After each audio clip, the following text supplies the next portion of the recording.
Hello there guys and welcome back to my channel. I have another awesome video to showcase you guys and giving you all the latest news about Resident Evil 7. So basically guys, Capcom is going to be unveiling a bunch of information about a few different projects at the TGS event, which is the Tokyo Game Show event, and that will be happening on the 15th to the 18th of September. They'll be revealing a lot of things over those few days, and so we'll be learning a lot more about the game then, so I would definitely stay tuned and come back at the 15th to 18th if you're looking for big major changes and maybe releases to the more information about the game, because that's the kind of time that it's going to happen, and like I said, I would keep your radar up to date on that anyway. Now, the first thing I wanted to get into, guys, is it's recently kind of been confirmed that Resident Evil is going to be having some DLC or pre-order bonuses, should I say, and it might be tied into some in-game currency as well. Now, if you actually look, I'm going to be showing a picture here, and it shows the Resident Evil pre-order bonuses. Oh, I almost forgot. I don't believe that thing's really dead.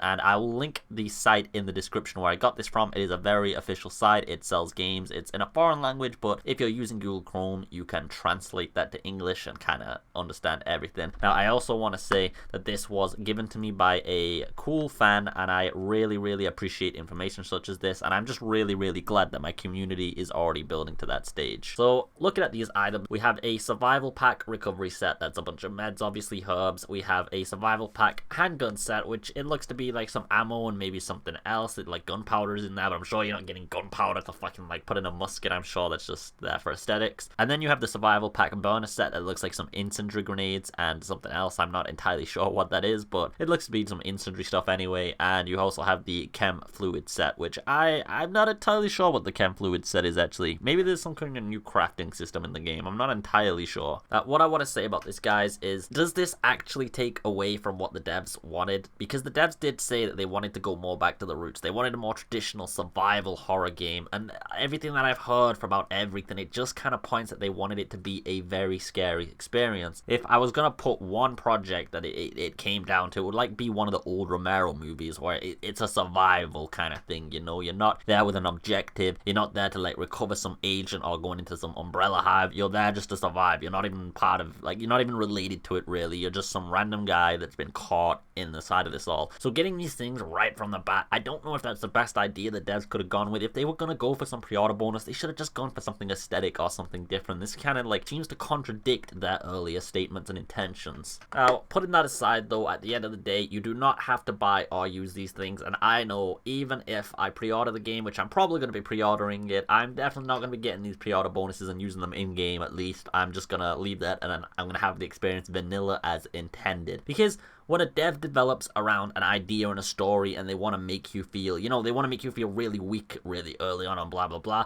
they don't have time to like build the game around pre-order bonuses. That's the kind of corporate bullshit that happens later on. They don't build the game around having fucking incendiary packs and handgun ammo and recovery shit and chemistry shit all early on. Like, it just seems a little bit too far. And that's why I want to go with a vanilla experience. I want to kind of stick to it. I want to enjoy the vanilla experience. I just want the game to be played as it was intended to, you know, be perceived. If you do get OP later on, which I'm assuming you are with the explosive and chainsaw references, then so be it. At least I experienced it in its vanilla way, and I advise everybody else to do that as well. It would really ruin the experience to just go in with all this OP stuff, and usually with pre-order bonuses, you can just start a new game and have them anyway, so you can just do that anyway. But there's New Game Plus probably, I don't know, maybe, I don't know. But again, I just advise people not to do this. It's a bit of a shame Capcom had to put it in, guys, but again, I wouldn't be throwing your arms up in a hail over it either, because nobody's forcing you. I know it's a bit bullshit, but nobody is forcing you at the end of the day, and who the fuck gives a shit if some random 12-year-old kid Terry fucking plays his game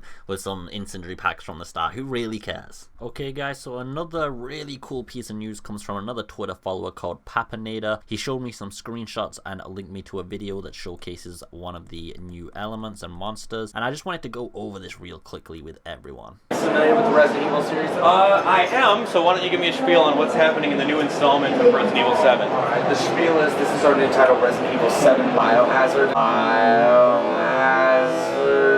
Now, Now, the first thing I want to say, guys, is I will be posting this video link in the description. But as I said, guys, everywhere it seems that Capcom is really trying to push that Biohazard title. And like I said, I've been given a little bit of hints and nudges by certain people, and I just would look into that if you're looking into any of the conspiracy theory bullshit into the game and trying to get the plot synopsis and the details and trying to theorize of what's going on. That is important. We're actually digging back into the roots of the original Resident Evil games that made it so popular with that style of survival horror. Yeah. And we're pretty much beefing up your experience by putting it on the new Morpheus 70 system.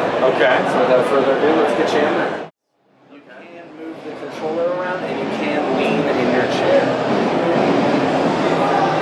Oh, kitchen. Look at this thing.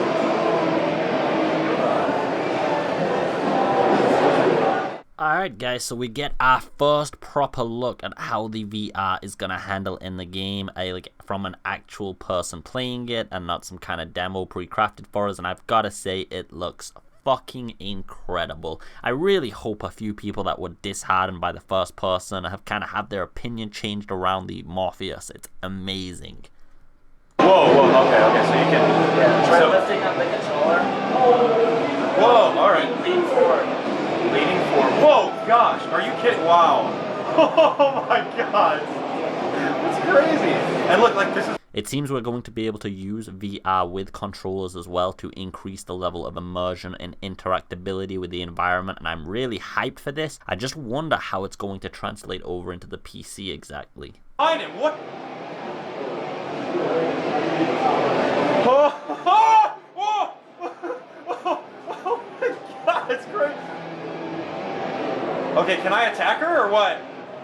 So for the last part of the video, guys, I'm going to be going into tinfoil hat territory. We're going totally conspiracy theory, jet fuel can't melt steel beams. So if you do not like that kind of stuff, I advise you stop watching now. But if you are into those things, let's just get right into it. Basically, there are 3 images that I'm going to be showing. And so the first one is going to be what looks like a leak for Mia's face. Now this could be fake, but I believe the authenticity of it because it would be so hard to fabricate it, as well as it does seem to be what Mia would be doing before we see what she is doing in the Lantern demo. And what I mean by that is at the start of the Lantern demo, when she has a tape camera, I would believe that she has it in a selfie style before, as she's showing Ethan one of her last videotapes for him to pick up if possible. Now, if this is Mia, she does actually have a striking resemblance to the next picture I'm going to show, which is a woman in one of the actual trailers, and on top of that it looks like she's holding a baby or something, but it's obviously blacked out, and I think this is to signify that there is something dark and horrible about this creature. But if we're going to further elaborate on this, if you look back at what we just saw and you look at the creature, I don't believe that thing's really dead. I think it strikes a bearing resemblance to the woman who is proclaimed to be Mia in the leak, and also the woman in the previous screenshot on the picture, and this girl. They all look very similar. However, Mia definitely looks older than this, and that's the point. In the last picture, she had a baby or something. Is this some kind of, is this connected? Is Mia's daughter, is this what a gift is? I don't know. Has her daughter taken on some kind of form from the virus? Has she actually gotten stronger, and does she actually have some kind of connection to the ghost girl who also has a similar dress? I think this is all very coincidental, or I think they actually are connected, and I think that's the place, like I said in my previous video, that everybody should be theorizing about. Did you notice? That's kind of on the right path, and I think that gives you guys a lot of credibility if you look at those 3 pictures. I mean, hell, they look so freaking similar. It's insane. But I hope you guys enjoyed the video anyway. I'm gonna conclude it there. I hope you had a good time and have a beautiful day once again, guys. Take care, and if you enjoyed the video, don't forget to leave a like and a subscribe. Peace.